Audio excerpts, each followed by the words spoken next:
வானொலியில் நீங்கள் கேட்டு மகிழ்ந்த தென்கட்சி கோ சுவாமிநாதன் அவர்களின் இன்று ஒரு தகவல் கதை தொகுப்பினை கேட்கலாம். இந்த உலகத்தில் நாம் நல்லபடியாக இருக்கணும்னா அதுக்கு முக்கியமாக தேவைப்படுறது ரெண்டு. ஒன்று செல்வம், இன்னொன்று அறிவு.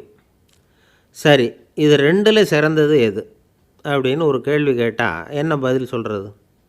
இதே கேள்வியை ஹஸ்ரத் அலி அவர்கள்கிட்ட கேட்டாங்களாம். அவர் ஒரு பெரிய அறிஞர். கேள்வி கேட்டவங்களும் சாதாரண ஆட்கள் இல்லை, இவங்களும் அறிஞர்கள். ஒரு நாள் ஹஸ்ரத் அலி அவர்கள்கிட்ட 10 அறிஞர்கள் வந்தாங்களாம். ஐயா, நாங்கள் 10 பேரும் உங்ககிட்ட ஒரே கேள்வியை தான் கேட்க வந்திருக்கிறோம். ஆனால் எங்கள் 10 பேருக்கும் நீங்கள் தனித்தனியாக பதில் சொல்ல முடியுமா அப்படின்னு கேட்டிருக்காங்க. அதாவது அவங்க ஒரே கேள்விக்கு இவர்கிட்ட இருந்து 10 விதமான பதில் எதிர்பார்க்குறாங்க. சரி கேளுங்க, என்ன கேள்வி அப்படின்னார் அவர். அப்போ தான் அவங்க கேட்டாங்களாம், செல்வம், அறிவு, இது ரெண்டில் சிறந்தது எது? இதுதான் கேள்வி. ஹஸ்ரத் அலி என்ன பண்ணார் தெரியுமா? அவங்கள ஒவ்வொருத்தராக கூப்பிட்டார். ஒவ்வொரு விதமான பதிலை சொல்லி அனுப்புனார். முதல்ல ஒருத்தரை கூப்பிட்டார், சொன்னார், அறிவுங்கிறது தீர்க்கதரிசிகள், ஞானிகள், மகான்கள் இவங்களோட பரம்பரை சொத்து. ஆனால் செல்வங்கிறது கொடுங்கோலரின் ஆயுதம். அதனால் அறிவு தான் சிறந்தது அப்படின்னார். ரெண்டாவது ஆளை கூப்பிட்டார். உங்ககிட்ட செல்வம் இருந்தால் நீங்கள் தான் அதை காப்பாற்றணும். ஆனால் அறிவு உங்களை எப்பவும் காப்பாற்றும். ஆகவே அறிவு தான் சிறந்தது அப்படின்னார். மூணாவது ஆளை கூப்பிட்டார். செல்வந்தனுக்கு எப்போதும் விரோதிகள் அதிகம், ஆனால் அறிஞனுக்கு நண்பர்கள் அதிகம். அதனால் அறிவு தான் சிறந்ததுன்னார். அடுத்தவரை கூப்பிட்டார். செல்வம் அடுத்தவங்களுக்கு கொடுக்க கொடுக்க குறையும், ஆனால் கல்விங்கிறது அதிகரிச்சுக்கிட்டே வரும், கொடுக்கறதுனால குறையாது. அதனால் அறிவு தான் சிறந்ததுன்னார். இன்னொருத்தரை கூப்பிட்டார். அறிவுள்ளவன் எப்பவும் அதை அடுத்தவங்களுக்கு வாரி வழங்கிக்கிட்டே இருப்பான். அதனால் அவங்ககிட்ட தாராளத்தன்மை இருக்கும். ஆனால் செல்வந்தன்கிட்ட கஞ்சத்தனம் தான் இருக்கும். அதனால் அறிவு தான் சிறந்ததுன்னார். ஆறாவது நபரை கூப்பிட்டார். செல்வத்தை கள்வர்கள் திருடிட்டு போக முடியும், ஆனால் அறிவை அப்படி திருடிட்டு போக முடியாது அப்படின்னார். ஏழாவது நபரை கூப்பிட்டார். செல்வம் கால ஓட்டத்தில் அழிஞ்சிரும், ஆனால் அறிவை கால ஓட்டம் ஒன்றும் பண்ண முடியாது. ஆகவே அறிவே சிறந்ததுன்னார். எட்டாவது ஆளை கூப்பிட்டு சொன்னார், செல்வத்துக்கு எப்பவும் எல்லை உண்டு, நிறை உண்டு, அளவு உண்டு, கணக்கு உண்டு. ஆனால் அறிவுக்கு அப்படிப்பட்ட எல்லை எதுவும் கிடையாது. அதனால் அதுதான் சிறந்ததுன்னார். அடுத்தவனை கூப்பிட்டார். செல்வம் உள்ளத்தில் உள்ள ஒளியை போக்கிவிடும், இருட்டை உண்டாக்கிவிடும், விரிந்த மனப்பான்மையை குறுகலாக்கிவிடும். ஆனால் அறிவு அப்படி இல்லை, இருண்ட உள்ளத்தில் ஒளியை பாய்ச்சி அதை விசாலப்படுத்துது. அதுதான் சிறந்ததுன்னார். கடைசியாக 10வது நபரை கூப்பிட்டார். செல்வம் மனசில் செருக்கை உண்டாக்குது, ஆணவத்தை ஏற்படுத்துது. அதனால் நானே கடவுள்னு நினைக்கிற அளவுக்கு மனுஷனை தாழ்த்தி விடுது. ஆனால் அறிவு பணிவையும் பண்பாட்டையும் வளர்க்குது. அதனால் அறிவு தான் சிறந்ததுன்னார். ஆக இப்படி 10 பேருக்கும் 10 விதமாக பதில் சொன்னது மூலமாக ஹஸ்ரத் அலி அவர்கள் அறிவு தான் செல்வத்தை விட சிறந்தது அப்படிங்கிறதுக்கு 10 காரணங்களை சுட்டி காட்டியிருக்கார். அந்த அறிஞர் 10 பேர் கேட்ட ஒரே கேள்விக்கு 10 பதில் சொன்னார். நமக்கு வேண்டிய ஒருத்தர் 10 பேர் கேட்ட கேள்விக்கு ஒரே பதில் சொல்லி சமாளித்தார். கேள்வி என்ன தெரியுமா? என்கிட்ட வாங்கின கடனை எப்போயா திருப்பி கொடுக்க போகிற? இதுதான் அந்த 10 பேரும் கேட்ட ஒரே கேள்வி.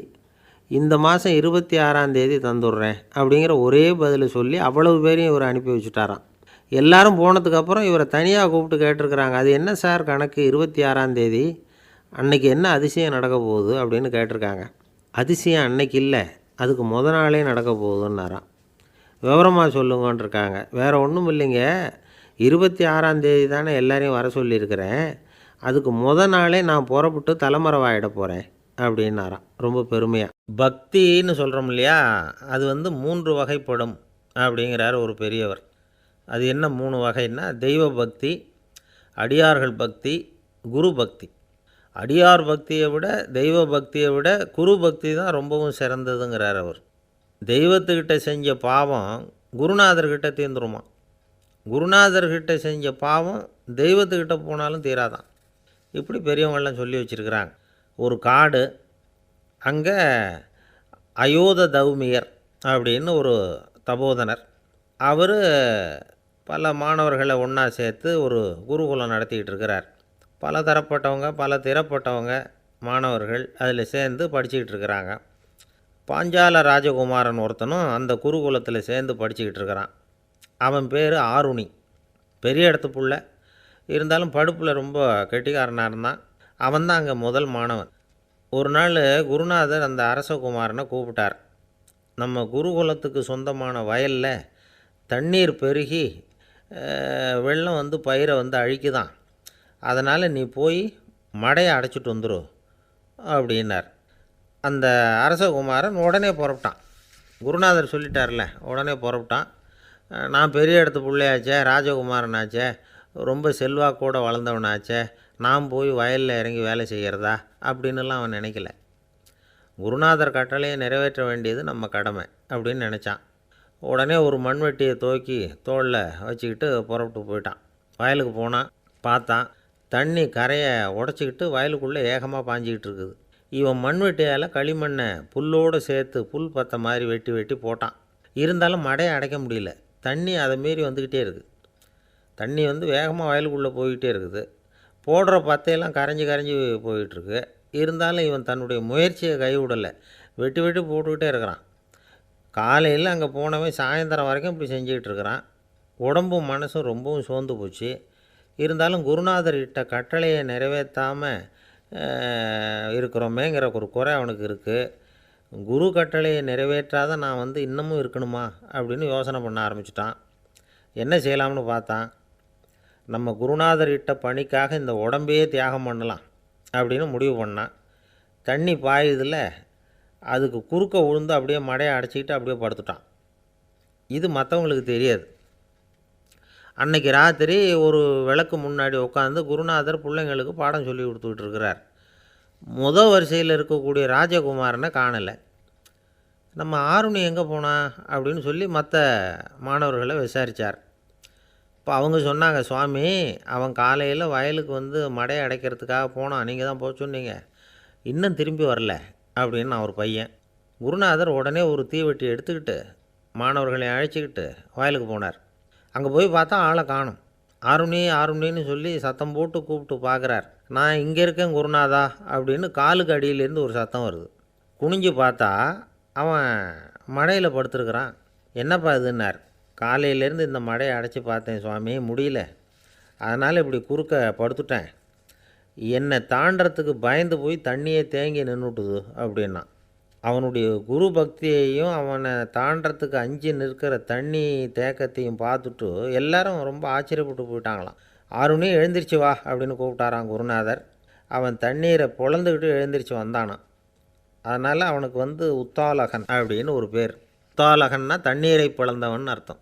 அந்த உத்தாலகன் மாதிரி இந்த காலத்து மாணவர்களுக்கும் குரு பக்தி வேணும் அப்படின்னு சொன்னோம் ஒரு பள்ளிக்கூடத்தில். உடனே நிறைய மாணவர்கள் எழுந்திரிச்சு நின்னாங்க. சார், நீங்கள் எங்களை வந்து இன்னமும் சரியாக புரிஞ்சுக்கலன்னு நினைக்கிறோம். அன்னைக்காவது ஒருத்தன் அப்படி இருந்தான், இன்றைக்கி ஏகப்பட்ட உத்தாலகர்கள் இருக்கிறோம். எங்கள் வாத்தியார் கட்டளை இட்டால் இப்போவே அது மாதிரி வயலுக்கு போய் மடையில் குறுக்கப்படுத்துக்கிறதுக்கு இந்த வகுப்பில் உள்ள அத்தனை பேரும் தயாராக இருக்கிறோம் அப்படின்னாங்க. அப்படியா அப்படின்னு சொல்லி கேட்டோம் ரொம்ப சந்தோஷமாக. ஒருத்தன் ரொம்ப அடக்கமாக எழுந்திரிச்சான். அப்புறம் சொன்னான், ஆமாம் சார், வகுப்பில் வந்து இவர் நடத்துகிற பாடத்தை கேட்டுக்கிட்டு இருக்கிறத விட பேசாமல் போய் மடையில் படுத்துடுறது ஒன்றும் கஷ்டமான காரியமாக இருக்காது, அதனால தான் எல்லோரும் அங்கே போகிறேன்னு சொல்கிறோம் அப்படிங்கிறான். ஒரு ஊரில் ஒரு ராஜா இருந்தார். அந்த ராஜாவுக்கு ஒரு மந்திரி. ராஜா ரொம்ப நியாயமானவர், நேர்மையானவர், கண்டிப்பானவர். தப்பு செய்கிறது யாராக இருந்தாலும் தண்டனை கொடுப்பார். வேண்டியவங்களுக்கு ஒரு நியாயம், வேண்டாதவங்களுக்கு ஒரு நியாயங்கிறதெல்லாம் அவர்கிட்ட கிடையாது. ஒரு சமயம் அரசவையில் அந்த அமைச்சரே வந்து விதிமுறைகளுக்கு புறம்பாக ஏதோ நடந்துக்கிட்டு இருக்கார். மன்னருக்கு கோபம் வந்துட்டுது. உடனே அந்த அமைச்சரை கிட்டத்தில் கூப்பிட்டு அவர் கன்னத்தில் ஓங்கி ஒரு அறை கொடுத்துட்டாராம். உடனே அந்த அமைச்சர் என்ன பண்ணார் தெரியுமா, நேராக போனார். அங்கே நின்றுக்கிட்டு இருந்த இன்னொருத்தர் கன்னத்தில் ஓங்கி அரைஞ்சார். அறை வாங்கினவர் திகைச்சு போயிட்டார். இவர் ஏன் நம்மளை வந்து அரைகிறார் அப்படின்னு யோசனை பண்ணார். மன்னரும் திகைச்சு போயிட்டார். நாம் இவர் அரைஞ்சா அதுக்காக இவர் போய் இன்னொருத்தர் அரையணுமா அப்படின்னு யோசனை பண்ணார். இவருக்கு என்ன பைத்தியமானு கூட நினைக்க ஆரம்பிச்சிட்டார். ஆனால் என்ன ஆச்சுன்னா, அப்புறம் அமைச்சர் அவர் கவனிச்சிக்கிட்டு இருந்தாரா, அவர் இன்னொருத்தர் அரைஞ்சார் இல்லையா, அந்த அறை வாங்கின ஆசாமியை பார்த்து கத்திக்கிட்டு இருந்தார். யார்? அமைச்சர். ஏன்பா என்கிட்ட அறையை வாங்கிக்கிட்டு இப்படி விவரம் இல்லாமல் நின்றுக்கிட்டு இருக்கிறியே, நான் உனக்கு கொடுத்ததை நீ வேறு யாருக்கிட்டையாவது கொடுத்துரு அப்படின்னார். உடனே அந்த ஆள் பார்த்தான். தனக்கு அடுத்தபடியாக நின்றுக்கிட்டு இருந்தவனை ஓங்கி ஒரு அறை அரைஞ்சான். அவன் கன்னத்தை தடவிட்டே யோசனை பண்ணான். இது ஏதோ புரிஞ்சுக்கிட்ட மாதிரி அடுத்தாப்பில் நின்றுக்கிட்டு இருந்தவனை அரைஞ்சான். இப்படி இந்த அறை வந்து மாறி மாறி போய்கிட்டே இருக்குது. ஊர் பூரா பிரயாணம் பண்ண ஆரம்பிச்சுட்டுது. அன்றைக்கி ராத்திரி அந்த ராஜா படுக்கிறதுக்காக போனார். அந்த நேரம் பார்த்து அவர் கன்னத்தில் பலார்னு ஒரு அறை விழுந்தது. நம்மளே அறையிறது யார் அப்படின்னு அதிர்ச்சியோட மன்னர் திரும்பி பார்க்குறாரு. அரைஞ்சது அவரோட மனைவி. என்னாச்சு உனக்குன்னு கத்துனார் ராஜா. உங்களுக்கு தெரியாதா, ஊர் பூரா ஒருத்தர் மாற்றி ஒருத்தர் மூலமாக இந்த அறை வந்து பிரயாணம் பண்ணிட்டு வருது அப்படின்னாங்க அந்த அம்மா. அப்படின்னா ஆரம்பித்த இடத்துக்கே வந்துட்டுதா அப்படின்னாராம் மன்னர். என்ன சொல்கிறீங்கன்னு கேட்டிருக்காங்க. இவர் விவரத்தை சொன்னாராம். அப்படின்னா நீங்கள் ஆரம்பித்து வச்ச இந்த விளையாட்டை நான் முடிச்சு வச்சுட்டேன் அப்படின்னாங்களாம் அந்த அம்மா. மறுநாள் காலை மறுபடியும் அரசவை கூடிச்சு அந்த அமைச்சர் மன்னரை பார்த்து கேட்டார், என்ன மகாராஜா, என்கிட்ட கொடுத்ததை திருப்பி வாங்கிட்டீங்களா அப்படின்னாராம். இப்படி நடக்கும்னு நான் எதிர்பார்க்கவே இல்லைன்னார் மன்னர். ஆனால் நான் எதிர்பார்த்தேன். அது எங்கே போயிட போகுது, ஊர் பூரா சுற்றி கடைசியில் உங்ககிட்ட தான் வந்து சேரும் அப்படிங்கிறது எனக்கு தெரியும் அப்படின்னார் அமைச்சர். இந்த கதை வந்து வேடிக்கையாக இருந்தால் கூட இதில் உள்ள கருத்து முக்கியமானது. இந்த உலகத்தில் பல கருத்துக்கள் இப்படி தான் மாறி மாறி சுற்றி வந்துக்கிட்டே இருக்குது. நம்மால் ஒருத்தன் தன்னுடைய நண்பன் ஒருத்தனை கடத்தெருவில் பார்த்தான். உடனே ஓடி போய் பலார்னு ஒரு அறை கொடுத்தானான். அவன் கண்ணத்தை தடவிட்டு ஏன்டா என்னை அரைஞ்சேன்னு கேட்டிருக்கான். நீ ஏன்டா என்னை முட்டாள்னு என் மனைவிட்ட போய் சொன்னேன் அப்படின்ட்டுருக்கான் அவன். உன்னை ஒரு முட்டாள்னு சொன்னதுக்காகவா நீ என்னை அரைஞ்சே அப்படின்னு கேட்டிருக்கான் இவன். டேய், நான் அதுக்காக அறையலப்பா, அது ஒரு பெரிய ரகசியம். நான் முட்டாளுங்கிறது அந்த ரகசியத்தை நீ வந்து ஏன் எங்கள் வீட்டில் போய் சொன்னேன், அதுக்காக தான் அரைஞ்சேன் அப்படின்னு நான் அவன். துருக்மேனியாவில் அஷ்காபாத் அப்படின்னு ஒரு நகரத்தில் ஒரு புவியியல் விஞ்ஞானி இருந்தார். அவர் ஒரு நாய்க்குட்டி வளர்த்தார். ஒரு நாள் முன்னிரவு நேரம் ஒரு மேஜைக்கு முன்னாடி உட்காந்து அந்த விஞ்ஞானி ஏதோ கணக்கு போட்டுக்கிட்டு இருக்கிறார். அவருக்கு ஒரு சின்ன பெண் குழந்தை, அது தொட்டிலில் தூங்கிட்டு இருக்குது. அந்த நாய்க்குட்டியும் ஒரு மூலையில் படுத்து அது பாட்டுக்கு தூங்கிட்டு இருந்தது. ஒரே அமைதி. அந்த நேரத்தில் திடீர்னு அந்த நாய்க்குட்டி துள்ளி எழுந்திரிச்சிது. நேராக குழந்தைகிட்ட ஓடிச்சு. அந்த குழந்தைய அது போட்டிருந்த ட்ரெஸ்ஸோடு சேர்த்து கவ்வி தூக்குச்சு. தூக்கிக்கிட்டு வாசல் பக்கம் ஓடிச்சு. நாய்க்குட்டி குழந்தைய கவ்வி தூக்க முடியுமாங்கிற சந்தேகம் உங்களுக்கு இல்லையா? நீங்கள் வந்து நம்மூர் நாய்க்குட்டியவே பார்த்து பழக்கப்பட்டிருக்கீங்க, அதனால் நம்புறதுக்கு சிரமமாக இருக்கும். அந்த ஊர்லெலாம் அது வந்து ரொம்ப ஸ்ட்ராங்காக இருக்கும், ஒரு ஏதோ கண்ணுக்குட்டி மாதிரி இருக்கும். விஞ்ஞானி அதை பார்த்துட்டார். உடனே அந்த நாய்க்கு வந்து வெறி பிடிச்சிட்டுதுன்னு முடிவு பண்ணிவிட்டு தன்னோட கை துப்பாக்கியை எடுத்துக்கிட்டு ஓடி வந்தார். அவர் வெளியில் வந்து நாய்க்குட்டி எங்கே அப்படின்னு பார்த்து தேடுறார். அந்த நேரத்தில் அந்த வீடு வந்து இடிஞ்சு விழுது. காரணம் பூமி அதிர்ச்சி. இப்படி பூமி அதிர்ச்சி உண்டாக போகுதுங்கிறது அந்த நாய்க்குட்டிக்கு முன்னாடியே தெரிஞ்சு போச்சு. அதுதான் குழந்தைய தூக்கிட்டு வெளியில் ஓடி வந்திருக்குது. அது மூலமாக அந்த குடும்பத்தையே காப்பாற்றிருக்குது அந்த நாய்க்குட்டி. இந்த சம்பவம் நடக்கிறதுக்கு 3 நாளைக்கு முன்னாடியே சில பிராணிகளுக்கு இப்படி நடக்க போகுதுங்கிறது தெரிஞ்சிருக்குதான். ஆமாம், அந்த நகரத்தில் 3 நாளைக்கு முன்னாடியே பாம்பு, பல்லி இதெல்லாம் அது தங்கியிருந்த வலையை விட்டு வெளியில் ஓடி வந்துட்டுது. அதே மாதிரி அங்கே இருந்த புறாவெல்லாம் பறந்து போயிடுச்சான். இதே மாதிரி யுகோஸ்லோவியாவில் கூட ஒரு நகரம், அங்கே ஒரு நாள் ராத்திரி ஒரு மிருக காட்சி சாலையில் திடீர்னு ஒரு பெரிய கலவரம், கூச்சல், குழப்பம். அங்கே இருந்த கழுதை, புலி, யானை, பறவை எல்லாம் கண்ணாபின்னான்னு கத்த ஆரம்பிச்சுட்டுது. நேர் யானை அதுக்குன்னு போடப்பட்டிருந்த தடுப்பையே தாண்டி குதித்து வெளியில் வந்துட்டு தான். மறுநாள் தான் எல்லாருக்கும் விஷயம் புரிஞ்சுது. அடுத்த நாள் காலையில் அங்கே பூமி அதிர்ச்சி உண்டாயிட்டுது. இப்போ பாருங்கள், அதாவது மனுஷனை போய் தீர்க்கதரிசி அது இதுன்னு சொல்லிகிட்டு இருக்கிறோம். இவனை விட அது பரவாயில்லைன்னு தோணுது. அதாவது மிருகங்கள் ஒன்று நடக்க போகுதுங்கிறத முன்னாடியே புரிஞ்சுக்குதே. சரி, இதெல்லாம் எப்படி அது முன்கூட்டி புரிஞ்சுக்குது? அதுதான் படைப்பு ரகசியம். அதை கண்டுபிடிக்கிறதுக்கு தான் மனுஷன் வந்து ஆராய்ச்சி பண்ணிகிட்டு இருக்கிறான். விஞ்ஞானிகளோட ஆராய்ச்சியெல்லாம் ஒரு பக்கம் இருக்கட்டும், வீட்டுக்குள்ளேயே சில ஆராய்ச்சி பண்ணி பாருங்களேன். இப்போ சில யோசனை சொல்லி அதை சோதனை பண்ணி பாருங்க அப்படின்னு ஒருத்தர் சொன்னாராம். அதாவது இப்போ மழை வருமா வராதா அப்படின்னு தெரிஞ்சுக்கணுமா, உடனே ஒரு பூனைக்குட்டி பின்னாடியே மெதுவாக போய் அது என்ன செய்யுதுன்னு கவனித்து பார்க்கணும். பூனைக்குட்டி தன்னோட பாதத்தினால சுகத்தில் வந்து அப்படி கீறிக்கிட்டு இருக்கும். அப்படி கீறினா கண்டிப்பாக மழை வரும். சில சமயம் பூனைக்குட்டி அப்படியே மல்லாந்து படுத்துக்கிட்டு பாதத்தை உயர தூக்கும், அப்படியும் இப்படியும் புரளும். இப்படி செஞ்சதுன்னா அன்னைக்கும் மழை இருக்காது. அதனால் முன்னாடி இருந்தது மழை வர்றதுக்கு அறிகுறி, இது மழை இல்லைங்கிறதுக்கு அறிகுறி. பறவைகள், பிராணிகள் இதுகளோட நடவடிக்கைகளை பார்த்துட்டு அதையெல்லாம் அடிப்படையாக வச்சு தான் காலநிலையை கண்டுபிடிக்கிற கருவிகளை கண்டுபிடிச்சிருக்கிறாங்க.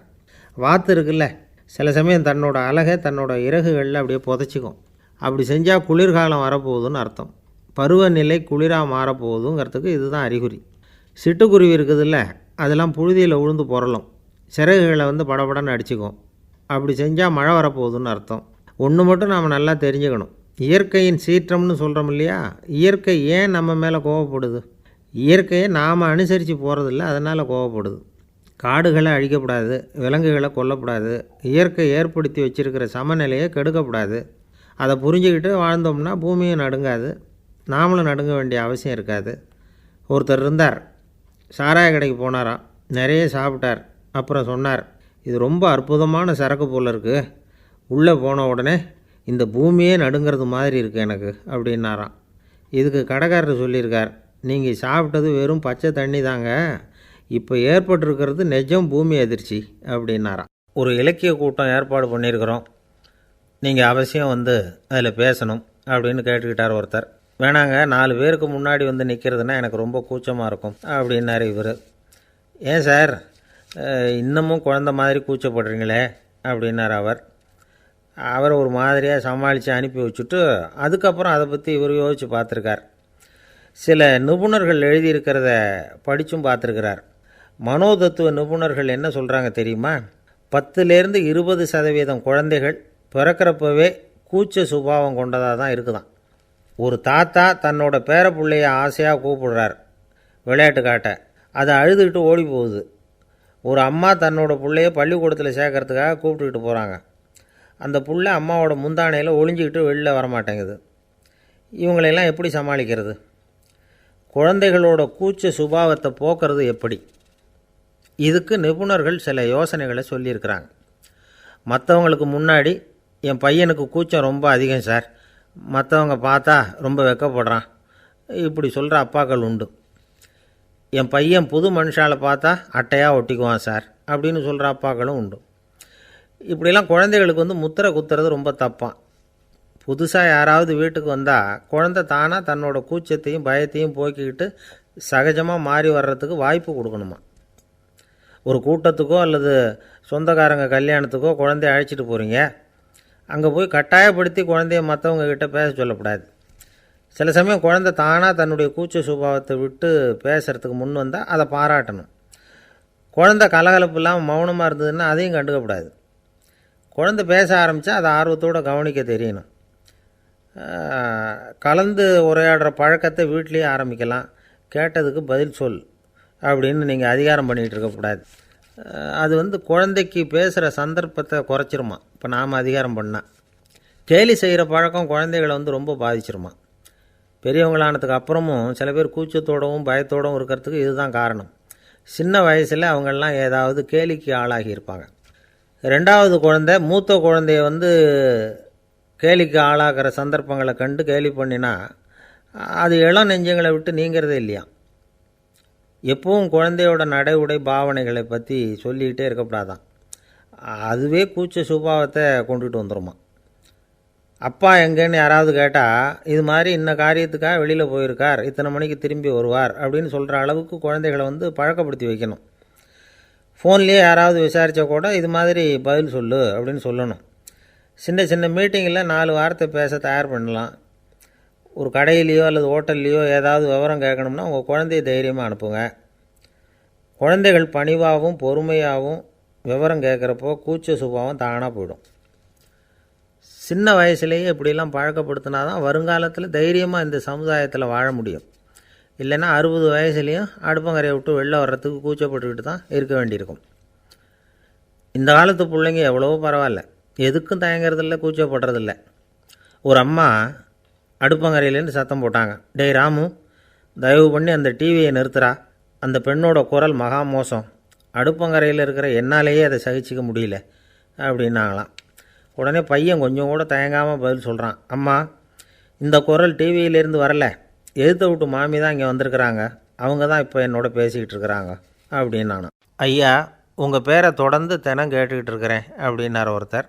தொடர்ந்து கேட்குறீங்களே, உங்களுக்கு காது வலிக்கலையா அப்படின்னு கேட்டோம். பேசுகிற உங்களுக்கே வாய் வலிக்கலை அப்படிங்கிறப்போ கேட்குற எங்களுக்கு எப்படி காது வலிக்கும் அப்படின்னார். நம்ம உடம்புல ஒரு அதிசயம் என்ன தெரியுமா? ரொம்ப நேரம் நாம் நடக்கிறோம்னு வச்சுக்கோங்க, கால் வலிக்கும். ரொம்ப நேரம் வேலை செஞ்சால் கை வலிக்கும், உடம்பு வலிக்கும். ரொம்ப நேரம் பார்த்துக்கிட்டே இருந்தால் கண்ணு வலிக்கும். ரொம்ப நேரம் பேசிக்கிட்டே இருந்தால் வாய் கூட வலிக்கும். ஆனால் ரொம்ப நேரம் கேட்டுக்கிட்டே இருக்கிறதுனால காது வலிக்கிறது இல்லை. அதனால் கேட்குறதுக்கு முக்கியத்துவம் கொடுத்தாங்க நம்ம பெரியவங்க. திருவள்ளுவர் வந்து தேவையில்லாமல் வார்த்தைகளை உபயோகப்படுத்த மாட்டார். ஒரு திருக்குறள்னு எடுத்துக்கிட்டாவே அதில் மொத்தம் 7 வார்த்தைகள், அவ்வளவுதான். அப்படி 7 வார்த்தைகள் மட்டுமே உள்ள ஒரு திருக்குறளில் வள்ளுவர் ஒரே வார்த்தையை 5 தடவை உபயோகப்படுத்தியிருக்கிறார், திரும்ப திரும்ப பயன்படுத்தியிருக்கிறார். அப்படின்னா அதை எந்த அளவுக்கு வலியுறுத்தி சொல்கிறார் அப்படிங்கிறத நாம் புரிஞ்சுக்கணும். அது என்ன குறள்? செல்வத்துள் செல்வம் செவிச்செல்வம், அச்செல்வம் செல்வத்துள் எல்லாம் தலை. செவிச்செல்வம்ங்கிறது அவ்வளவு முக்கியமானது. கற்றலின் கேட்டல் நன்று. அதிகம் கேட்கணுங்கிறதுக்காக தான் எவ்வளவு கேட்டாலும் காது வலிக்கிறதில்ல. குறைச்சலாக பேசணும், அதிகமாக கேட்கணும்.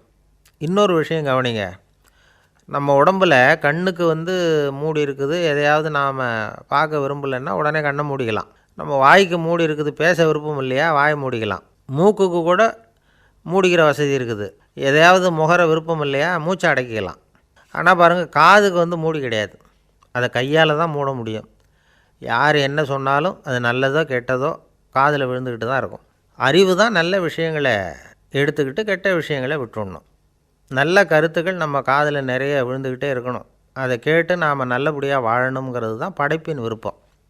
ஆன்மீகவாதிகள் கூட ஒன்று சொல்லுவாங்க, அதாவது ஆன்மீக பாதையில் நீங்கள் முன்னேறணும்னா முதல்ல சிரவணம் செய்யணும்பாங்க. அதாவது பெரியவங்க சொல்கிற நல்ல கருத்துக்களை கேட்கணும் அப்படின்னு அதுக்கு அர்த்தம். அதனால் யார் நல்ல கருத்துக்களை சொன்னாலும் அதை காது கொடுத்து கேளுங்க. இவ்வளவு கருத்துக்களையும் நம்ம நேயர் ஒருத்தர்கிட்ட சொல்லிகிட்டு இருந்தோம். அவரும் சரி சரின்னு தலையாடிக்கிட்டே இருந்தார். அப்புறம் சொன்னார், நீங்கள் சொல்கிறது சரிதான் சார், காதுக்கு மூடி இல்லைங்கிறது ரொம்ப சரி, அதனால தான் உங்கள் தகவல் கூட நாங்கள் விரும்புகிறோமோ இல்லையோ தினம் காதில் விழுந்துக்கிட்டு இருக்குது அப்படின்னார். எங்களுக்கு ரொம்ப பெருமையாக இருந்தது. அப்படியா அப்படின்னோம். ஆனாலும் என்ன மாதிரி சில பேர் நீங்கள் தகவல் சொல்கிற சமயத்தில் காதில் மூடி இல்லையேன்னு சொல்லி கவலைப்படுறதில்ல சார் அப்படின்னார். ஏன்னு கேட்டோம். காதை மூடுறதுக்கு தானே வசதி இல்லை, ரேடியோவை மூடுறதுக்கு வசதி இருக்குதுல்ல, அதனால் டக்குன்னு அதை மூடி வச்சுருவோம் அப்படின்னார். ஒரு ராஜா இருந்தார். நாடு பூராவும் நிறைய மரங்களை நட்டு வளர்க்கணுங்கிறது அவரோட ஆசை. தானே அதுக்கு முன்மாதிரியாக இருக்கணும்னு நினச்சார். அரண்மனையை சுற்றி மரங்களை நட்டு வளர்த்தார். இதை பார்த்துட்டு ஜனங்களும் அவங்கவுங்க வீட்டை சுற்றி மரக்கன்றுகளை நட்டு வளர்த்தாங்க. கொஞ்ச காலத்தில் ஊர் பூரா பசுமையாக மாறிச்சு. எல்லாருக்கும் சந்தோஷமாக இருந்தது. இது ஒரு பக்கம் இருக்கட்டும். இப்போ நான் சொல்ல போகிற கதை வேறு. அதாவது அந்த ராஜா ஒரு நாள் தன்னுடைய அரண்மனையை சுற்றி இருக்கிற விதவிதமான மரங்களை எல்லாம் போய் பார்த்தார். எப்படி இருக்கிறீங்க அப்படின்னு ஒவ்வொரு மரத்துக்கிட்டையும் விசாரித்தாராம். எந்த மரமும் சந்தோஷமாக இருக்கிறதா தெரியல. அதுக்கும் மனசில் ஒரு குறை.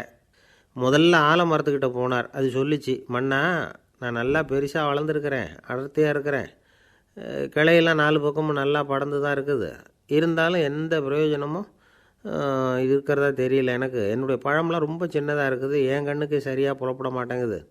நான் இருக்கிற சைஸுக்கு என்னுடைய கிளையில் இருக்கிற பழம்லாம் எவ்வளோ பெருசாக இருக்கணும், அது இத்தினூண்டு இருக்கிறது எனக்கு பெரிய அவமானமாக இருக்குது.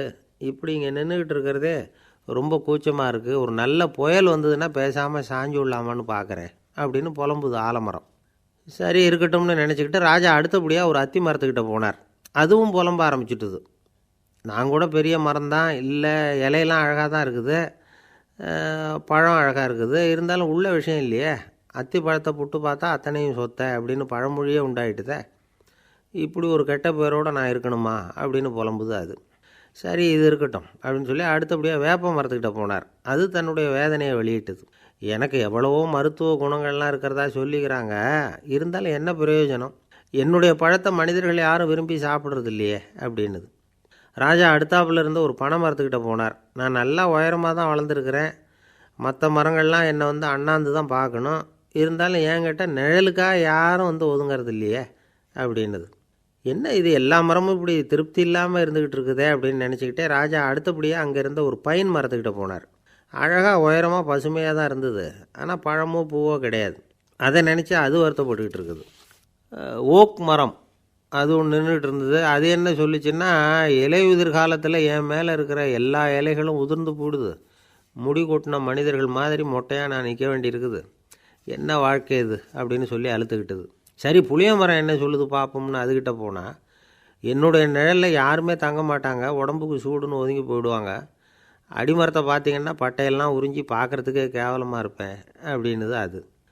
முருங்கை மரம் என்ன சொல்லிச்சு தெரியுமா, என்னுடைய இலை காயெல்லாம் சாப்பிட்றவங்களுக்கு சத்து கொடுக்கறது வாசம்தான், ஆனால் என் உடம்புல சத்தே கிடையாது, கொஞ்சம் வேகமாக காற்று அடிச்சதுன்னா முறிஞ்சு விழுந்துடுறேன், என்ன வாழ்க்கை இது அப்படின்னு சொல்லி அது வருத்தப்பட்டது. ராஜா யோசனை பண்ணார், என்ன இது மரங்கள் பூமியின் வரங்கள்னு சொல்கிறோம், மழை பெய்யறதுக்கு அதுதான் காரணம், பூமி செழிப்பாக இருக்கிறதுக்கும் அதுதான் காரணம், வீடு கட்டுறதுக்கு மரம், நாற்காலி செய்ய உபயோகப்படுத்துறதுக்கும் அதுதான் உபயோகப்படுது, மனுஷனுக்கு வேண்டிய ஆகாரங்களையும் கொடுக்குது, இப்படிலாம் இருந்தும் எல்லா மரமும் நிம்மதி இல்லாமல் இருந்துக்கிட்டு இருக்குதே அப்படின்னு நினச்சார். அப்போது அங்கே இருந்த ஒரு மகிழ மரம் அவர் கண்ணில் பட்டுது. அந்த மரம் மட்டும் கொஞ்சம் நிம்மதியாக மகிழ்ச்சியாக இருக்கிறது மாதிரி தெரிஞ்சுது. உடனே ராஜா அதுக்கிட்ட போனார். உனக்கு மனசில் எதுவும் குறை இல்லையான்னு கேட்டார். இல்லை, நான் சந்தோஷமாக தான் இருக்கேன்னு அந்த மகிழ மரம். அப்படியான்னு ஆச்சரியமாக கேட்டார் ராஜா. ஆமாம் மன்னா, இந்த இடத்துல நீங்கள் ஒரு முருங்கை மரத்தையோ வேப்ப மரத்தையோ கூட நட்டிருக்கலாம், ஆனால் இந்த இடத்துல நடுறதுக்கு என்ன தேர்ந்தெடுத்துருக்குறீங்க, அதுவே எனக்கு பெருமை, அதுவே எனக்கு திருப்தி அப்படின்னு தான் மகிழ மரம். மகிழ மரம் சாதாரணமாக தான் இருக்கும், இளம் மஞ்சள் நிறத்தில் பூக்கள், அது காய்ந்தும் மனம் வீசும். மகிழ மரம் மாதிரி மன திருப்தியோடு வாழறதுக்கு நாம் கற்றுக்கணுமா. நாம் இந்த உலகத்தில் ஒரு நாயாவோ நரியாவோ கூட பிறந்திருக்கலாம், மனுஷனாக பிறந்திருக்கிறோம், அதுவே பெருமை தானே. இந்த நிறைவு தான் மகிழ்ச்சியின் ரகசியம். ஒரு பையன் அப்பா கிட்ட போய், அப்பா நீங்கள் இந்த உலகத்தில் ஒரு மனுஷனாக பிறந்தது என்னோட அதிர்ஷ்டம் நானா. ஏண்டா அப்படி சொல்கிறேன்னு இருக்கார் அப்பா. நீங்கள் ஒரு கரடியாக பிறந்திருந்தா இந்நேரம் நானும் ஒரு கரடி குட்டியாக தானே இருந்திருப்பேன் அப்படின்னு நானா பையன். ஒரு ஊரில் ஒரு ராஜா இருந்தார். அவர் ஒரு பூனை வளர்த்தார். ரொம்ப செல்லமாக அவர் அந்த பூனையை வளர்த்தார். அவர் என்ன பண்ணுவார் தெரியுமா, இரவு நேரத்தில் அந்த பூனையோட தலையில் ஒரு விளக்கை வச்சுருவார். அந்த பூனை ரொம்ப ஜாக்கிரதையாக அந்த விளக்கு கீழே விழுந்துடாமல் பார்த்துக்கும். தலையை ஆட்டாமல் ரொம்ப நிதானமாக ராஜா பின்னாடி நடந்து போய்கிட்டே இருக்கும். அந்த விளக்கு வெளிச்சத்தில் எல்லா வேலைகளையும் செஞ்சுருவார். கையில் ஒரு விளக்கை தனியாக எடுத்துகிட்டு போக வேண்டிய அவசியமே இல்லை. விளக்கை தூக்கிட்டு போகிற வேலையை அந்த பூனை பார்த்துக்கும். அதனால் ராஜாவுக்கு அந்த பூனை மேலே ரொம்ப பிரியம். மந்திரிகளையெல்லாம் கூப்பிட்டு அவங்கக்கிட்ட சொல்லுவார், பார்த்தீங்களா இந்த பூனை எவ்வளவு விசுவாசமாக நடக்குது, என் பேரில் எவ்வளவு மரியாதை பார்த்தீங்களா அதுக்கு அப்படிம்பார். இதை கேட்டுவிட்டு அங்கேருந்த அமைச்சர்களில் ஒருத்தர் சொன்னார், மன்னா நீங்கள் சொல்கிறது சரிதான், இருந்தாலும் இந்த பூனையோட விசுவாசத்தை நாம் கொஞ்சம் சோதித்து பார்க்க வேண்டியிருக்கு அப்படின்னாராம். சரி, உங்கள் ஆசையை ஏன் கெடுக்கணும், நல்லா சோதித்து பாருங்கள் அப்படின்னு சொல்லிவிட்டார் ராஜா. உடனே அந்த அமைச்சர் என்ன பண்ணார் தெரியுமா, எங்கேயோ புறப்பட்டு போனார். ஒரு 5-6 எலிகளை பிடிச்சிக்கிட்டு வந்தார். அரண்மனையில் ராஜா ஏதோ வேலை பார்த்துக்கிட்டு இருக்கிறாரு. பக்கத்தில் அந்த பூனை ரொம்ப பணிவாக நின்றுக்கிட்டு இருக்குது. அது தலையில் விளக்கு எரிஞ்சிக்கிட்டு இருக்கு. அமைச்சர் தான் பிடிச்சிக்கிட்டு வந்த எலிகளை அந்த பூனை பார்வையில் படுறது மாதிரி எதிரில் விட்டார். அந்த எலிகள்லாம் அங்கேயும் இங்கேயும் ஓட ஆரம்பிச்சிது. அதை பார்த்தது பூனை, அவ்வளவுதான். தலையில் இருக்கிற விளக்கை பற்றியும் கவலைப்படலை, ராஜாவை பற்றியும் கவலைப்படலை. ஒரே பாய்ச்சலாக பாஞ்சு எலிகளை துரத்த ஆரம்பிச்சுட்டுது. தலையில் இருந்த விளக்கு எங்கேயோ போய் விழுந்தது, அணைஞ்சு போச்சு. இருட்டில் ராஜா தடுமாற ஆரம்பிச்சுட்டார். இந்த சமயத்தில் அந்த அமைச்சர் மறுபடியும் விளக்கை ஏற்றினார். வெளிச்சம் வந்தது. அதுக்கப்புறம் அந்த அமைச்சர் பேசினார், அரசே, பூனையோட விசுவாசத்தை பார்த்தீங்களா, எலி அது கண்ணில் படுற வரைக்கும் தான் விசுவாசமாக இருந்தது. அது மாதிரி எலியை பார்த்ததும் எல்லாத்தையும் விட்டுட்டு அதை துரத்த ஆரம்பிச்சுட்டு பார்த்தீங்களா. தான் அந்த பூனையை பற்றி நினச்சது தப்புங்கிறது அதுக்கப்புறம் தான் அந்த ராஜாவுக்கு புரிஞ்சுதான். சரி, இப்போ எதுக்கு இந்த கதையெல்லாம் அப்படிங்கிறீங்களா, இந்த பூனை மாதிரி தான் நம்ம மனசும். மனசை எவ்வளவு தான் பயிற்சி கொடுத்து பக்குவமாக வச்சுருந்தாலும் பார்க்குறதுக்கு பரமசாது மாதிரி தான் இருக்கும். பார்க்க வேண்டியதை பார்த்துட்டுதுன்னா பாஞ்சிரும். இந்த பூனை மாதிரி புலன் இன்ப பொருள்கள் கிட்டாத வரைக்கும் மனம் அடங்கி இருக்கிறது மாதிரி தான் தெரியும். கொஞ்சம் வாய்ப்பு கிடைச்சாலும் அது குதிக்க ஆரம்பிச்சிரும், தப்பு பண்ண ஆரம்பிச்சிரும். பெரிய பெரிய முனிவர்கள் வாழ்க்கையில் நடந்த வீழ்ச்சி இதை தான் நிரூபிக்குது. புலன்களின் ஆற்றல் அதிகம், அதனால் மனக்கட்டுப்பாடு பயிற்சிகளில் ரொம்ப எச்சரிக்கையாக இருக்கணுங்கிறார் சுவாமி சிவானந்தர். மது பழக்கத்தையே விட்டுவிட்டேன்னு உறுதியாக இருப்பான். கடை கண்ணில் பட்டுவிட்டுதுன்னா கால் அவனை கேட்காமலே இழுத்துக்கிட்டு உள்ளே போயிடும். இதுதான் மனசுங்கிறது. அதுதான் அந்த ராஜா வளர்த்த பூனை. நம்மால் ஒருத்தன் அந்த ராஜா பூனை தலையில் விளக்க வச்சது மாதிரி இவன் தன்னுடைய தலையிலேயே ஒரு விளக்கை ஏற்றி வச்சுக்கிட்டு என்னத்தையோ தேட ஆரம்பித்தான். தேடிக்கிட்டு இருக்கிறான். தலையை ஆட்டாமல் நிதானமாக நடந்து ரொம்ப நேரமாக தேடிகிட்டு இருக்கிறான். அந்த சமயம் அங்கே வந்த ஒருத்தர், என்னத்தை தேடுறீங்கன்னு கேட்டார். அதுதான் மறந்து போச்சு அப்படின்னு இழுத்தான். சரி, கொஞ்சம் இப்படி உட்காருங்க, ஞாபகம் வந்ததும் தேட ஆரம்பிக்கலாம் அப்படின்னார் அவர். இவன் கொஞ்ச நேரம் உட்காந்து யோசித்தான். அப்புறம் திடீர்னு எழுந்திரிச்சான். ஞாபகம் வந்துட்டுதுன்னா. என்னன்னு கேட்டார். எங்கள் வீட்டில் இருந்த விளக்கை எங்கே வச்சேன்னு தெரியல, அதை தான் தேடிக்கிட்டு இருக்கிறேன், ஏற்றி வைக்கலாம்னு பார்க்குறேன் அப்படின்னா.